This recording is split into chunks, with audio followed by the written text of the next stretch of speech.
Hello everyone and welcome to this EV Geek Studios video. Joel's behind the camera. He said he didn't want a mic so you can't hear him. We are here at one of our favorite locations. We're at Franklin's Charging here off I-630 here in Little Rock.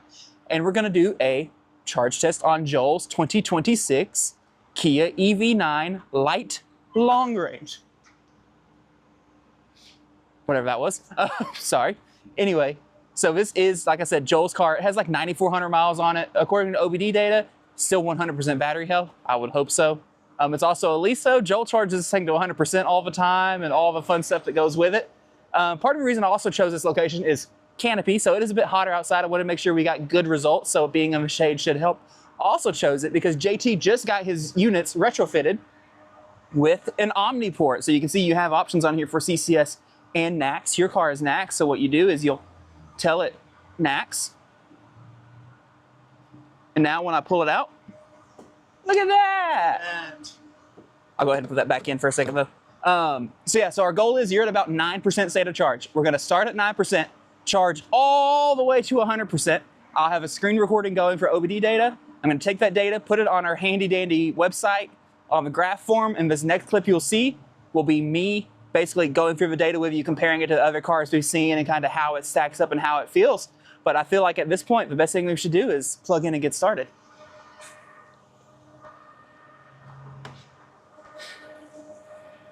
Boop.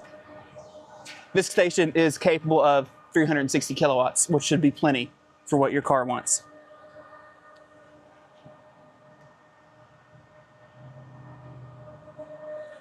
You know, I've never taken the sticker off of this. I've had it for years.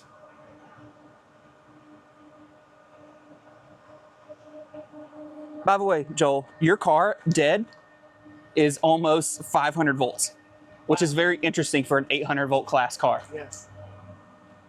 But we're already charging. I mean, that was a quick start. We're already starting to ramp up in power some. You can see 9%. Voltage is coming up, still pretty dang low though. I believe these are supposed to do what, 200 and 210? Yeah, they're not as fast as the EV6s. Well, it's lower voltage, makes sense. It is a 99 kilowatt hour battery pack, so if we're at 10%, we'll call it 100 for math. If we're at 9%, then there should be 9 kilowatt hours in it, right? Sure, yeah, that's about right. That's quick math. So we should put about 90 kilowatt hours in this session, not including charging loss, all that. But you can see we are slowly ramping up. So at this point, I think we can cut the clip, and then next time you see us, we'll be going over the results.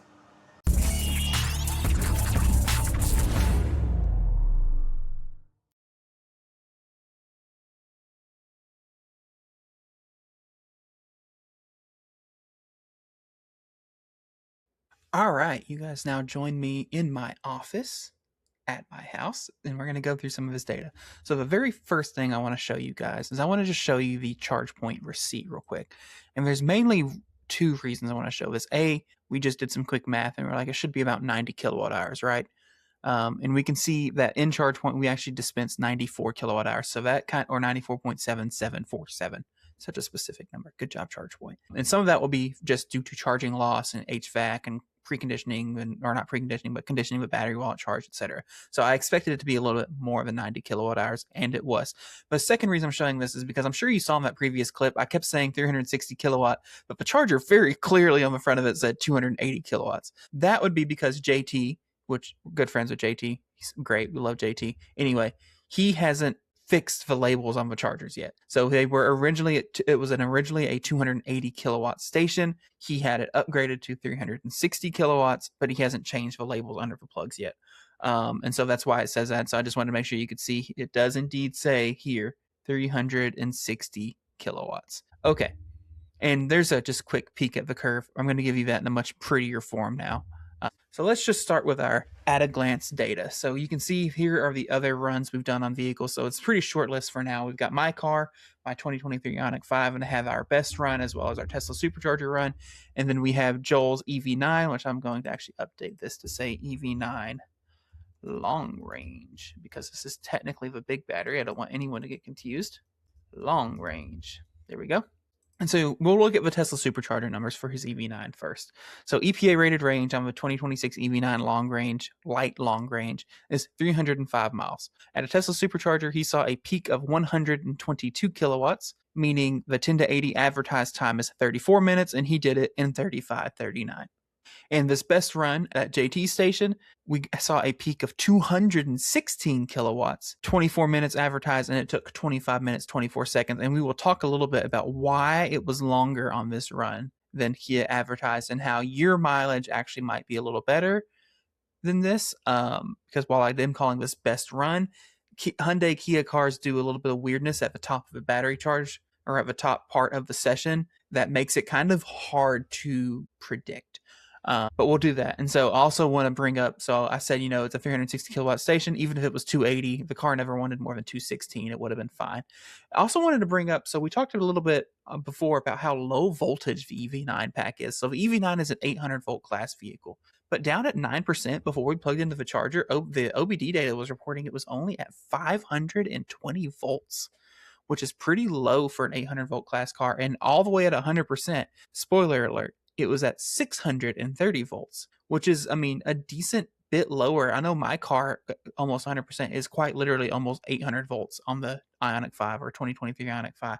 So I just thought it was interesting. Also want to just point out, so this is the data for EV9. This data is not applicable to Ioniq 9. I only bring that up because we've previously talked about my Ioniq 5, which has the exact same battery pack as the EV6. And so they have the same charge curve, same blah, blah, blah. I just want to make sure, even though the EV9 and Ioniq 9 are sister cars, they actually have different battery packs in them. The Ioniq 9 has a slightly larger pack, and therefore it will have different charging behavior. All right, all that is out of the way. Let's look at the graph.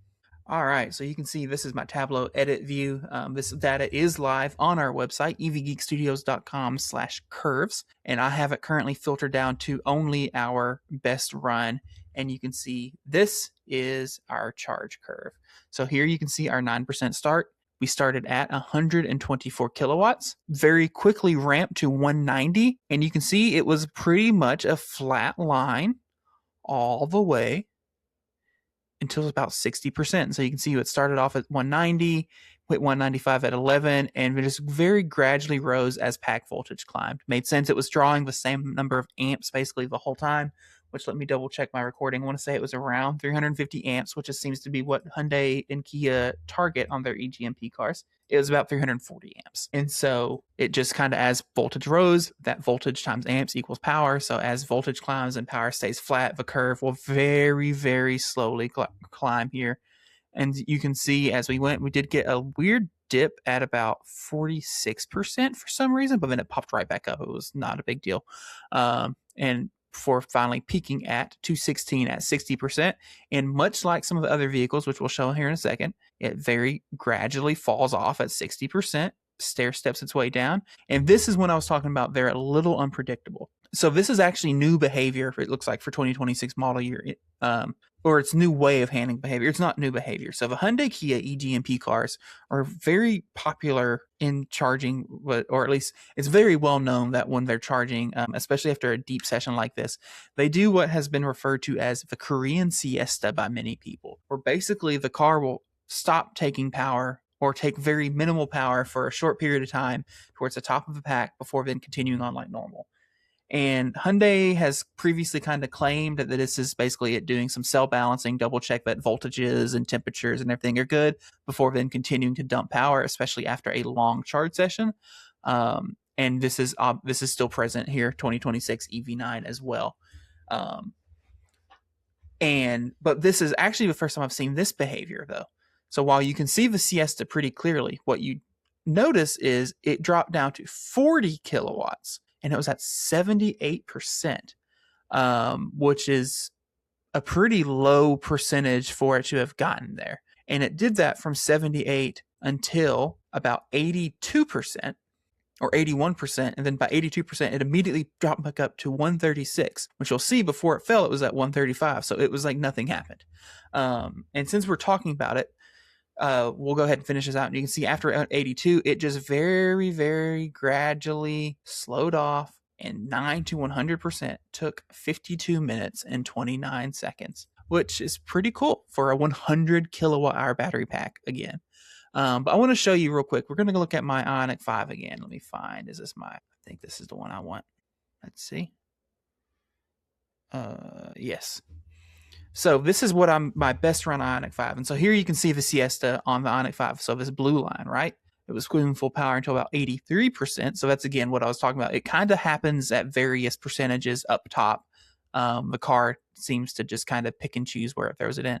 But you can see previous behavior, it would drop to 4 kilowatts and then last for about 1% and jump back up. You can see here, so it was 40 kilowatts for more percentage, but see 23 minutes till about 27 minutes. So, I mean, 4 minutes at that speed versus 2 minutes for 4. So while it was off inputting more power, it seemed to do it the Siesta for longer.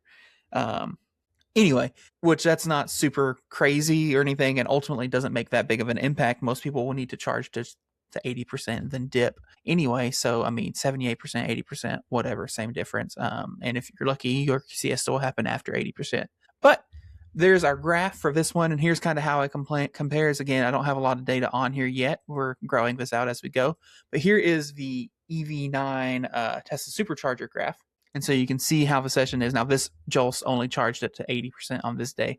But you can see, I mean, while it is perfectly flat on a Tesla Supercharger, it did indeed peak out around 120 kilowatts. And so you can see even at this lower speed, 10 to 80 at 120 kilowatts, basically flat out, took 35 minutes and 39 seconds. Whereas here it took 25 minutes. So about 10-minute difference by not going to a Tesla Supercharger, which is both not that much and huge at the same time. And the reason, if you're unaware, if a Tesla Supercharger number is lower is because currently most Tesla Superchargers in the United States do not support 800 volt class vehicles. And I can hear what you're saying. Yeah, but 520 volts is barely 800 class vehicle. And you're right. And 520 volts is technically in the range that is supported by Tesla Superchargers. But because it doesn't support the full range for a vehicle, the car goes into a 400 volt mode to charge, where it essentially has to use the motor inverter, which on this one is the rear motor inverter because it's a rear-wheel drive car. And it uses that to then boost the voltage from the input power up to 800 volt and then or the 800 volt class to put into the battery pack. And in this case, the inverter is only rated for around 122 kilowatts. But that's kind of how those two graphs compare. I would love to be able to give you more data as we go on. And this, again, like I mentioned, will be on our website. As we do more and more charge tests, you'll be able to come to the website. You'll be able to look at them, point them out, etc.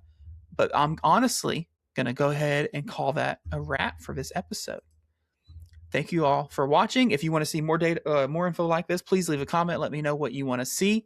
Again, I would really like to keep doing this, but if you guys just aren't interested in it, then you guys just aren't interested in it and we can pivot. But ultimately, my goal is I would love to have a repository for all of this on our website, easily accessible by the public that the people can use for vehicle shopping guides and decisions and things like that. To really be able to just go in and compare cars, cross shop between them and know kind of the specs and what you're getting into. Anyway, that is a wrap for today's episode. Thank you all for plugging into this EV Geek charge test. If you enjoyed this video, don't forget to like and subscribe to us on YouTube. It really helps the show grow. So long, everyone, and we will see you on the next one.